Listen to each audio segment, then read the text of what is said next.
Thank you, Mr. Chairman. Appreciate the opportunity to be here with you and Ranking Member Grijalva.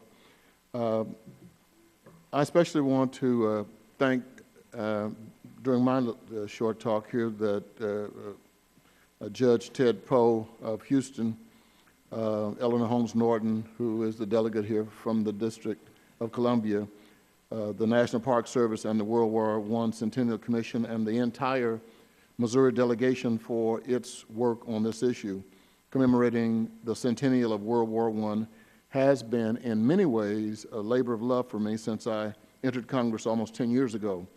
The World War I Memorial Act is the product of both sides of the aisle working together over the course of many years to do what is right to honor the memory of veterans who served so long ago. As you may know, this summer marks the 100th anniversary of the start of World War I. The United States formally joined the war in April of 1917. During that time, more than 4.7 million Americans served, and of those brave men and women, more than 116,000 soldiers made the ultimate sacrifice.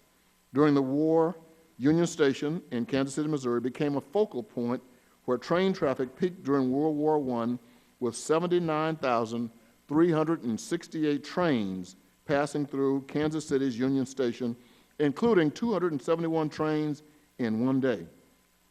Perhaps it was the witnessing of Americans traveling to the East Coast to be deployed to the war effort that prompted the citizens of the greater Kansas City metropolitan area to build a memorial.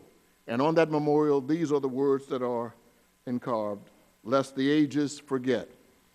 The site dedication for the Liberty Memorial became a world event as the 5 Allied military leaders of World War I joined the Vice President of the United States, Calvin Coolidge, at the dedication in 1921. This is the only time in history that the Allied leaders publicly joined together and honored those who had served and died in World War I. It is important to note that no other World War I memorial site was attended by such an impressive ensemble of dignitaries. And we have a picture of the 100,000 people, just think about this, 100,000 people in 1921 gathering in one spot to listen to people without the benefit of the kind of microphones we have today. No one knew at the time that future President of the United States, Harry Truman, was in attendance.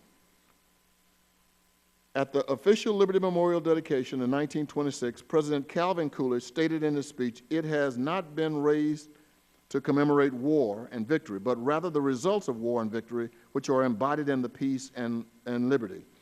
President Coolidge further stated that I may place the official sanction of the national government upon the most elaborate and impressive memorials that adorn our country.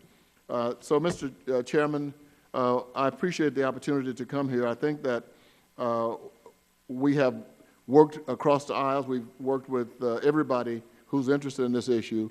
And although we don't have a single person who fought in World War I who can come here today to be involved, I think it's our responsibility for the benefit, as the benefiting generation, to do something in memory of what they did for us.